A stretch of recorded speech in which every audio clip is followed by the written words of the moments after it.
Pues terminamos ya el mes de mayo en el que estuvimos tratando algunos temas sobre la familia y ahora en este nuevo mes, si el Señor lo permite, comenzaremos a hablar sobre la mayordomía. Es importante mencionar desde un inicio que hablar sobre la mayordomía no es un tema que se limite solamente a una cuestión del dar, el diezmo.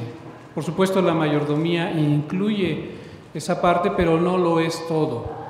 La mayordomía es un concepto mucho más profundo que solamente esa cuestión y que tenemos que entenderla, debemos comprenderla, porque ciertamente cuando nosotros comprendemos qué es la mayordomía, puede cambiar nuestra manera de actuar en este mundo.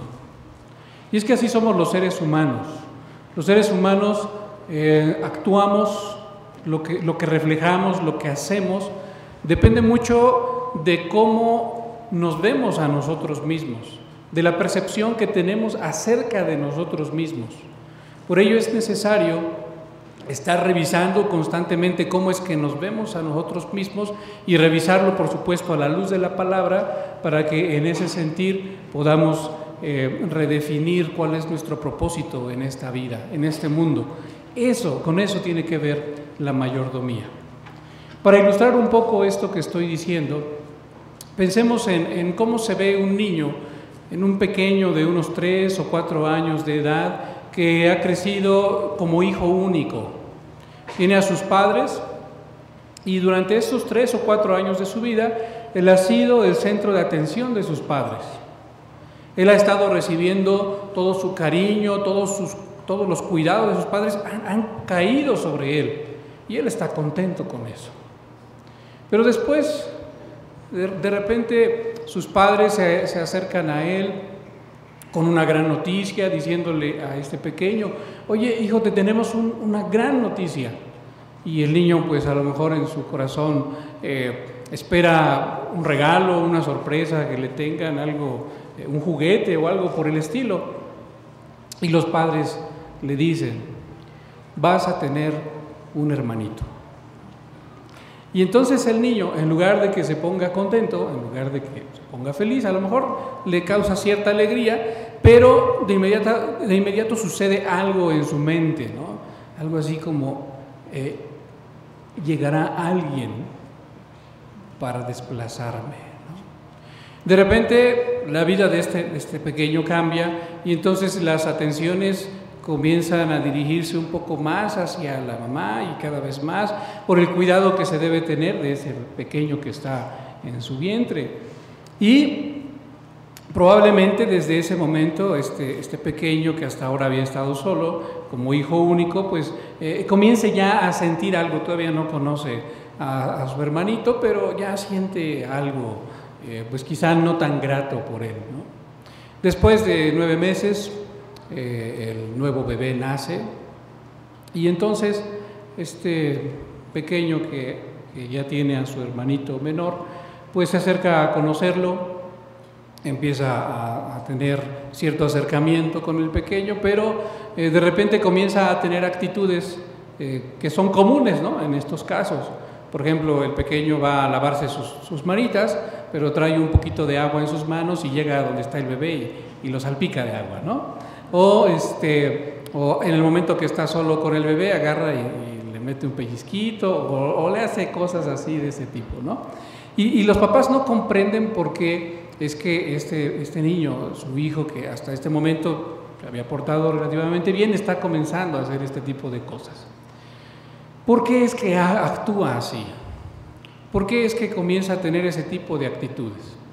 La realidad es que esto tiene que ver con cómo se ve a sí mismo, cómo se percibe a sí mismo y cómo al percibirse a sí mismo de una manera, pues ahora también percibe a su hermanito pequeño, a su hermanito menor, lo percibe como un intruso, ¿no?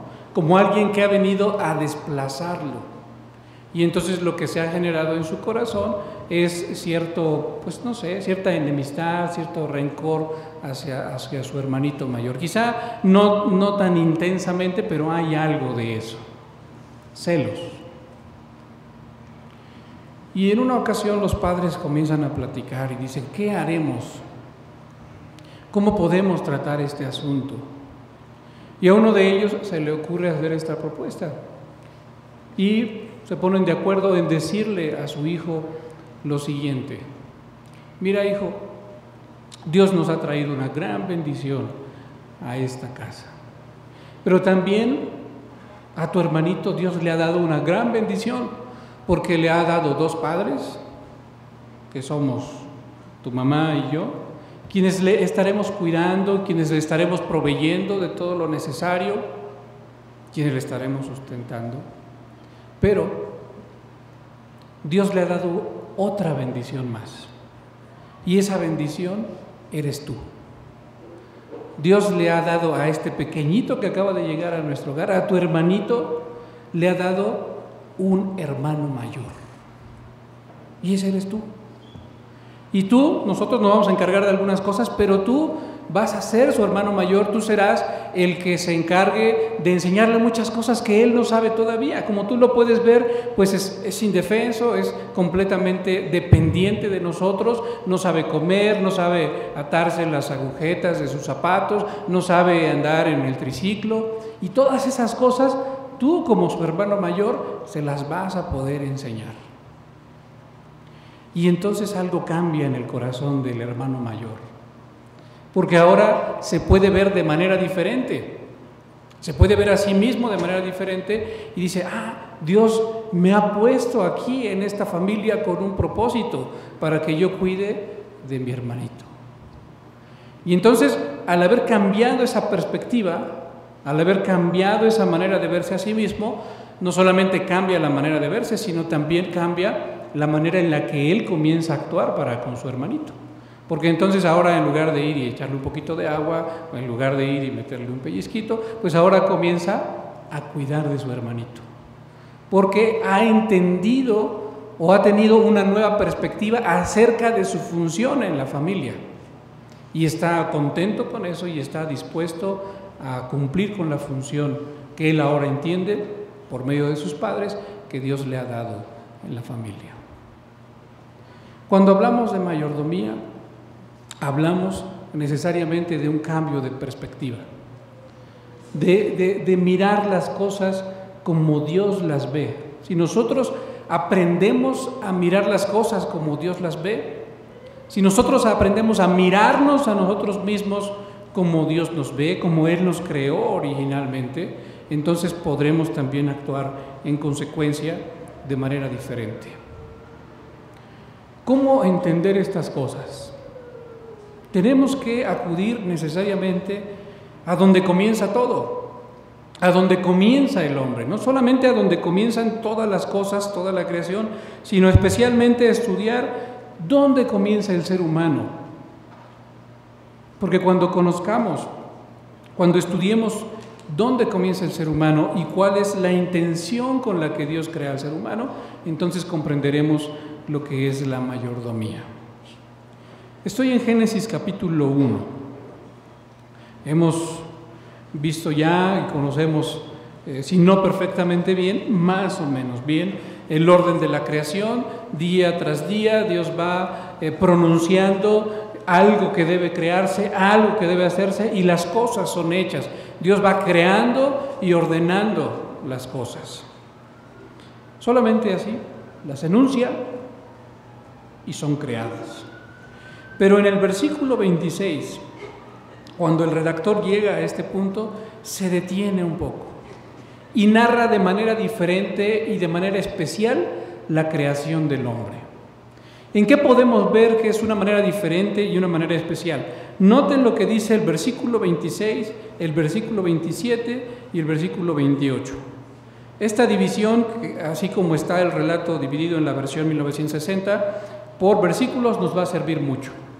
Porque en el versículo 26 se nos deja ver lo que hay en el corazón de Dios. Todavía no es una realidad. Realmente la realidad va a venir hasta el versículo 27. En el versículo 26 se menciona lo que hay en el corazón de Dios, la intención en el corazón de Dios antes de crear al ser humano. En el versículo 27, Dios crea al ser humano. Y en el versículo 28, Dios bendice y da mandamientos al ser humano. Es un esquema un tanto diferente, porque principalmente el redactor se está ocupando de decirnos qué es lo que hay en el corazón de Dios. Y esto es porque Dios quiso que nosotros supiéramos lo que había en su corazón antes de crearnos. ¿Qué es lo que Él quería? Cuando usted hace algo, tiene una intención, tiene un propósito. Cualquier cosa que usted quiera hacer, hay la intención del corazón y después entonces ya lo hace. Eso es lo que nos está dejando ver aquí la Escritura. Vemos en el versículo 26 que Dios expresa lo siguiente: hagamos al hombre a nuestra imagen, conforme a nuestra semejanza, y señoree en los peces del mar, en las aves de los cielos, en las bestias, en toda la tierra y en todo animal que se arrastra sobre la tierra. Allí está la intención de Dios. Se usan dos palabras en un principio. Dice la Escritura: hagamos al hombre a nuestra imagen y conforme a nuestra semejanza. ¿Qué significan esas dos palabras? Para nosotros pueden parecer sinónimos. Imagen y semejanza, pues es más o menos lo mismo. Y podríamos llegar a resumirlo diciendo, bueno, pues Dios simplemente quería que el hombre se pareciera a Él. Pero no es cierto. Estas dos palabras son sumamente profundas en el relato bíblico. La primera palabra que se utiliza para imagen en el hebreo tselem significa una estatua o una efigie, un monumento, algo que representa a alguien. No lo es, pero lo representa. Usted puede ver cualquier estatua. Aquí tenemos muy cerca el monumento a Colón, por ejemplo. No es Cristóbal Colón, él murió hace ya muchos años, pero lo representa. Y la palabra que Dios quiso que fuera utilizada aquí en este relato es la misma palabra. Dios quiso crear, valga la redundancia, una criatura que fuera su representante. Dios ya había creado todas las demás cosas y Él había visto que todas las cosas eran buenas, y aún llega a expresar, vio que era bueno en gran manera. Pero a pesar de que todas las cosas habían sido creadas por Dios y eran buenas y buenas en gran manera, ninguna de esas cosas representaban a Dios. ¿Sí? Reflejan la gloria de Dios. El firmamento anuncia la obra de sus manos, dice el salmista. Reflejan la gloria de Dios, pero no representan a Dios. Por eso es que al final de la creación y como clímax, como punto más alto de la creación, Dios decide crear al ser humano con un propósito específico. Quiero que este ser humano sea mi imagen. Sea mi imagen. Es decir, sea quien me represente allí en la creación. Pero además usa la otra palabra, conforme a nuestra semejanza. ¿Qué es lo que significa semejanza? En el idioma original, de nuevo en el hebreo, la palabra semejanza, demut, significa una réplica, significa algo que se utiliza como un molde o como un patrón. Entonces, lo que Dios está haciendo aquí con esta segunda palabra, si Él en la primera dice, yo quiero que Él sea mi imagen, es decir, que sea mi representante allí en la creación, ahora está diciendo, pues tengo que proveerle de lo necesario para que cumpla con esa función de representante mío ahí en la tierra. Le tengo que proveer, le tengo que dar algo de lo que yo tengo. Y allí es donde le transfiere precisamente lo que nosotros conocemos como los atributos comunicables. En su misericordia Dios le provee también de esta semejanza al ser humano. Pero noten que tiene un propósito. El propósito es, yo quiero que el ser humano sea mi representante en la tierra y entonces le proveeré de mi semejanza. Eso es lo que Dios quiere para el ser humano, desde un principio. Note, volvemos a repetir, no lo ha creado todavía, no lo ha hecho todavía. Tiene la intención de crearlo, sucederá en el versículo 27, pero ya tiene un plan para el ser humano. Ya sabe lo que Él quiere para el ser humano. Y sigue diciendo la palabra de nuestro Dios: hagamos al hombre a nuestra imagen, que sea nuestro representante allí en la tierra, que esté hecho conforme a nuestra semejanza, que tenga algo nuestro, para que sea un digno representante nuestro allí en la tierra. Pero sigue diciendo ahora el propósito, más definido, más claro: y señoré en los peces del mar, en las aves de los cielos, en las bestias, en toda la tierra y en todo animal que se arrastra sobre la tierra. Si el hombre ha de ser mi representante y si yo lo estoy haciendo también conforme a mi semejanza, le estoy transfiriendo esos atributos para que sea un digno representante mío, es porque yo quiero que él desarrolle una función ahí en la tierra. ¿Cuál es la función que yo quiero que desarrolle? Dios está diciendo: yo quiero que él señoree por sobre toda la creación. ¿Qué significa esto de señorear? Para nosotros es difícil comprenderlo, sobre todo cuando utilizamos esta palabra Señor, porque normalmente cuando utilizamos la palabra Señor nos referimos a nuestro Dios, nos referimos a veces también al Señor Jesucristo y no la aplicamos a ningún ser humano.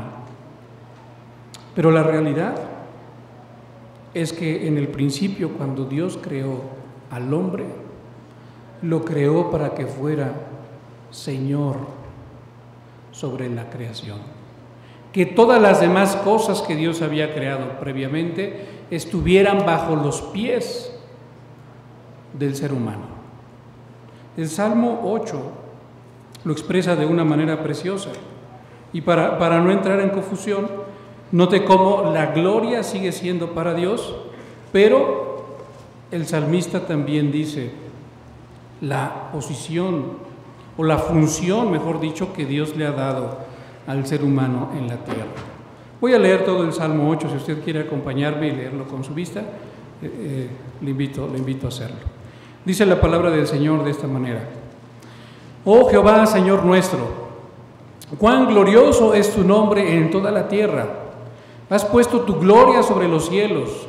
De la boca de los niños y de los que maman fundaste la fortaleza a causa de tus enemigos, para hacer callar al enemigo y al vengativo. Cuando veo tus cielos, obra de tus dedos, la luna y las estrellas que tú formaste, digo: ¿qué es el hombre para que tengas de él memoria? ¿Y el hijo del hombre para que lo visites? Le has hecho poco menor que los ángeles y lo coronaste de gloria y de honra. Le hiciste señorear sobre las obras de tus manos. Todo lo pusiste debajo de sus pies, ovejas y bueyes, todo ello, y asimismo las bestias del campo, las aves de los cielos y los peces del mar, todo cuanto pasa por los senderos del mar. Oh Jehová, Señor nuestro, cuán grande es tu nombre en toda la tierra. Note usted que el salmista sigue dándole la gloria a Dios. De hecho, comienza el versículo 1 diciendo: Oh Jehová, Señor nuestro, cuán glorioso es tu nombre en toda la tierra. Y el versículo 9 termina diciendo: Oh Jehová, Señor nuestro, cuán grande es tu nombre en toda la tierra. La gloria sigue siendo para Dios. Pero en el versículo 6 el salmista ha dicho acerca del hombre: le hiciste señorear sobre las obras de tus manos, y todo, absolutamente todo, lo pusiste debajo de sus pies. Ese es el hombre. Así fue como fue creado el hombre desde un principio, para señorear, como señor de la creación. por sobre todas las otras cosas, por sobre toda la creación. ¿Qué significa esto de señorear? De nuevo, me gustaría echar mano del idioma original, que se usa la palabra radá, que significa pisotear, que significa subyugar o que significa dominar. No en un sentido negativo, sino en un sentido de estar en verdad, de ejercer dominio sobre la creación. Para eso fue que fue creado el ser humano. En ese sentido, Dios quiso darle esa función y ponerle así en ese lugar. Todo eso sucede en el versículo 26 de Génesis 1. Entonces dijo Dios: hagamos al hombre a nuestra imagen, conforme a nuestra semejanza, y señoree en los peces del mar, en las aves de los cielos, en las bestias, en toda la tierra, y en todo animal que se arrastra sobre la tierra, que esté señoreando por sobre toda la creación. Y en el versículo 27 esto se lleva a cabo, como ya lo decíamos, se hace una realidad, porque el versículo 27 dice: y creó Dios al hombre a su imagen, a imagen de Dios lo creó, varón y hembra los creó. Tanto hombre como mujer, ambos son creados a imagen y semejanza de Dios. Ambos son representantes, han sido creados para ser representantes de Dios en la tierra, y a ambos se les han dado también esos atributos comunicables para ser dignos representantes de Dios. Y en el versículo 28 viene entonces ya el envío, podríamos llamarle a esto así, el envío de Dios, el propósito de Dios, Dios diciéndole al ser humano. Él sabía bien lo que quería, pero el ser humano no lo sabía. Y entonces Dios se lo comunica allí en el versículo 28 diciendo: y los bendijo Dios y les dijo: fructificad y multiplicaos, llenad la tierra y sojuzgadla, y señoread de nuevo en los peces del mar, en las aves de los cielos y en todas las bestias que se mueven sobre la tierra. Con esto vamos confirmando entonces, a través de la Escritura, cuál es el propósito de Dios para el ser humano. Dios ya lo tenía en su mente, Dios lo hizo así, lo creó así, y además Dios le comunica al ser humano lo que quería de él. Y ya le dijo: sojuzgar y señorear por sobre todas las otras cosas, por sobre toda la creación. Por si esto fuera poco, hermanos, les invito al siguiente relato, Génesis capítulo 2. Génesis capítulo 2 narra de manera más detallada la creación del hombre y distingue, ahora sí, la narración del capítulo 2, cómo es creado el varón y cómo es creada la mujer, ¿no? Bueno, después de haber creado al varón, dice el versículo 15: tomó pues Jehová Dios al hombre y lo puso en el huerto de Edén, y ahora añade, para que lo labrara y lo guardase. Dos funciones específicas y muy claras son las que Dios le está dando al hombre aquí en esta segunda narración. Dios lo pone allí en medio del huerto del Edén con dos propósitos: que lo labrara es el primero, y el segundo, que lo guardase. ¿Qué significa esta cuestión de labrarlo? Significa una cuestión de trabajarlo. Significa una cuestión no solamente de trabajarlo, sino de hacerlo producir.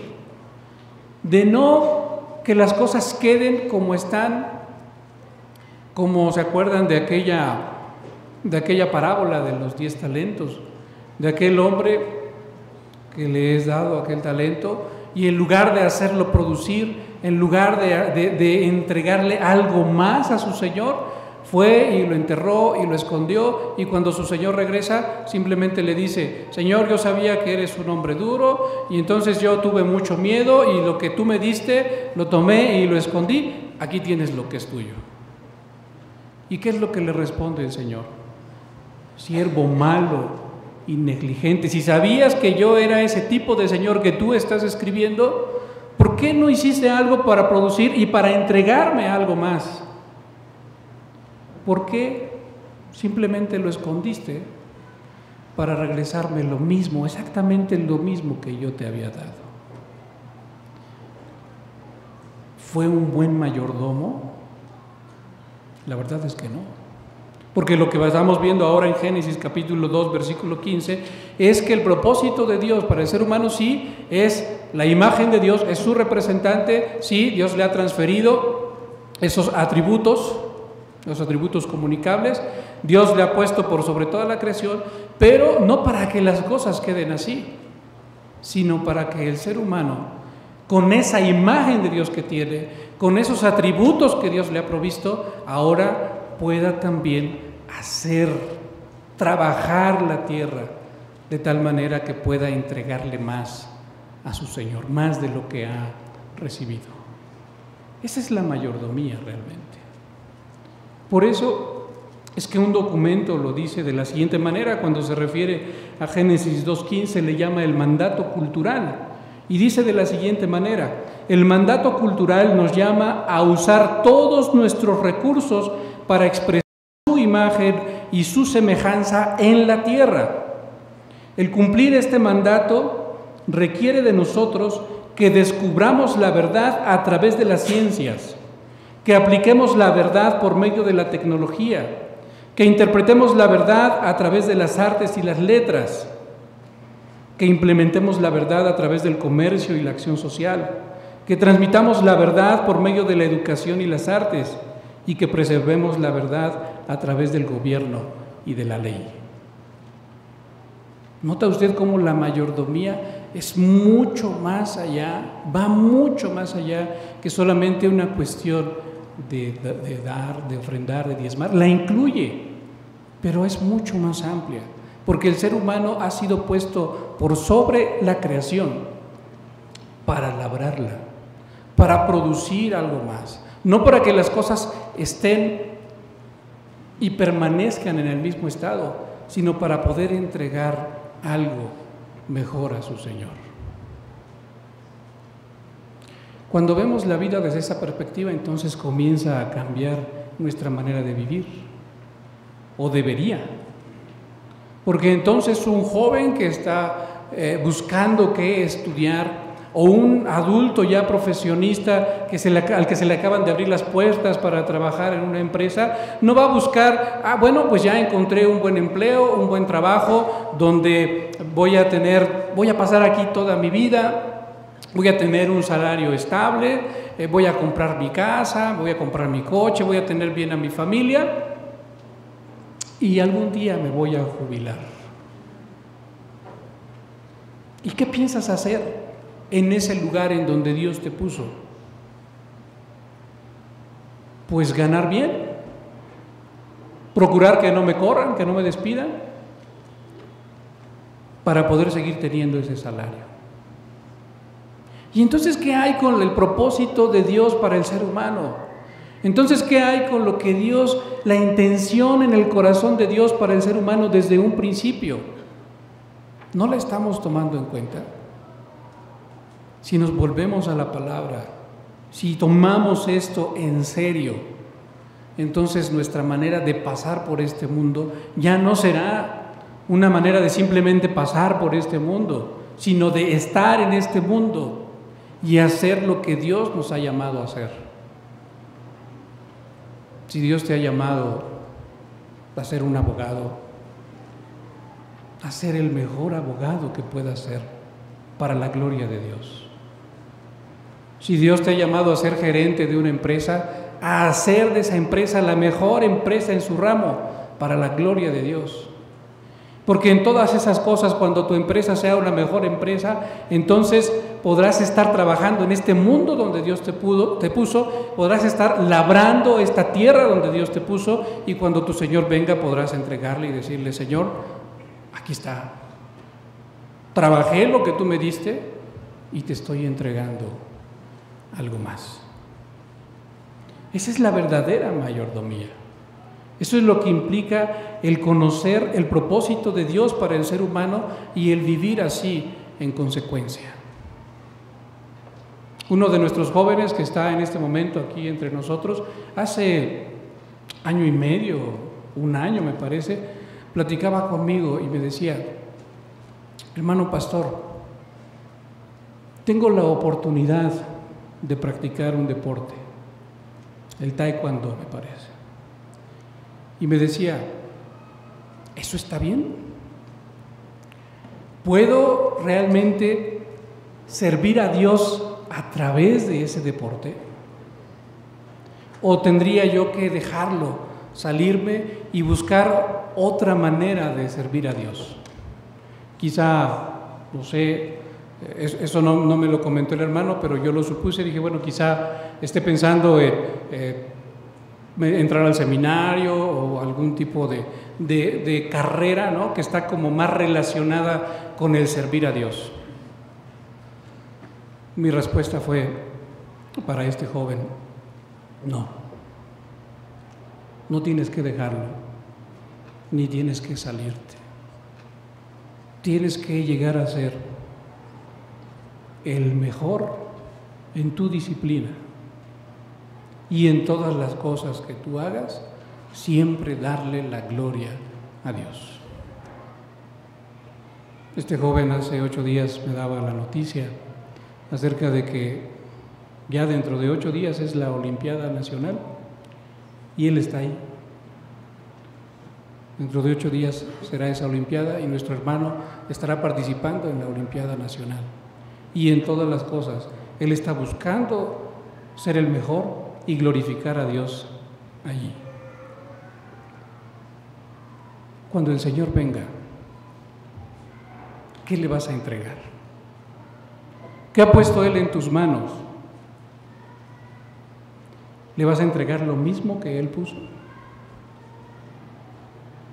¿O podrás decirle: Señor, tú me diste un talento, pero aquí están 2. Tú me diste 5, pero aquí están 10.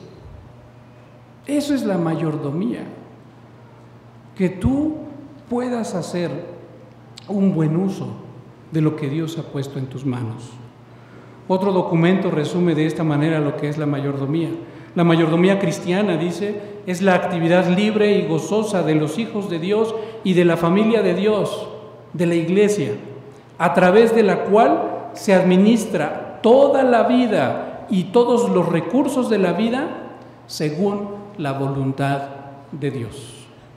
Esa es la mayordomía. Los hijos de Dios administrando toda su vida y todos sus recursos, todos los recursos de la vida según la voluntad de Dios, haciendo lo que Dios quiere donde te ha puesto, en lo que tú estás haciendo, buscando la manera de honrar y de glorificar a Dios y de entregarle más de lo que Él ha puesto en tus manos.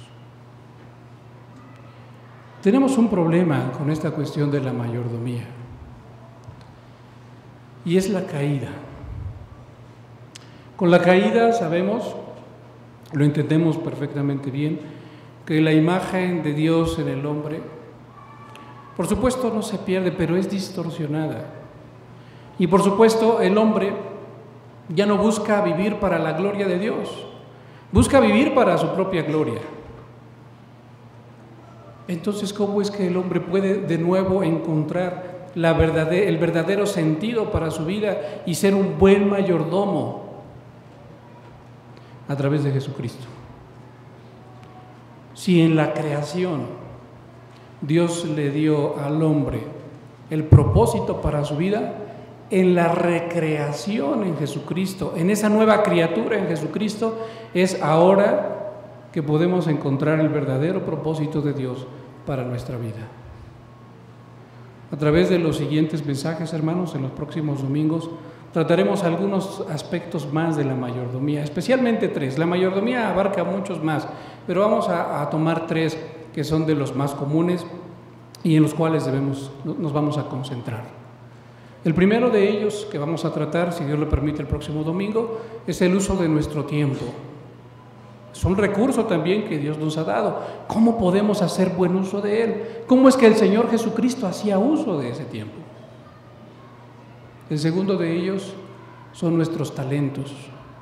Dios nos ha provisto a todos y cada uno de nosotros de talentos para servirle en esta creación. ¿Cómo es que los vamos a usar? Y el tercero de ellos es el tesoro, los recursos económicos que Dios ha puesto en nuestras manos. ¿Cómo es que deberíamos usarlos?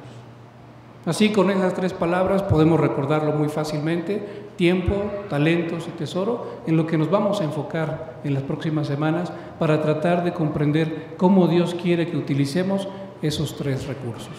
Repito, hay muchos más, pero nos concentraremos en ellos. Busquemos, hermanos, nosotros que conocemos ya a Jesucristo, busquémoslo a Él y busquemos en Él el propósito de Dios para nuestra vida. Busquemos la manera en la que podemos honrarle y glorificarle. Oremos, hermanos. Señor eterno, te agradecemos por tu palabra, porque a través de ella, Señor, tú nos muestras cosas maravillosas como esta. Nos muestras, Señor eterno, para qué creaste al ser humano. Nos muestras, Señor, que tú tenías una intención muy clara en tu corazón y que así creaste al ser humano, haciendo realidad esa intención tuya. Señor, ciertamente, a partir de la caída nos hemos convertido, Señor, en seres humanos ególatras, buscando solo nuestro propio bienestar y vivir para nuestra propia gloria. Señor eterno, pero ahora tú nos has llamado a nosotros en Jesucristo y nos has llamado a vivir para tu gloria. Te suplicamos, Señor, que seas tú quien nos muestre por dónde debemos caminar en este mundo, en esta vida, Señor, y así vivir solamente para ti. Te lo rogamos, Señor eterno, en Cristo Jesús, nuestro Salvador. Amén.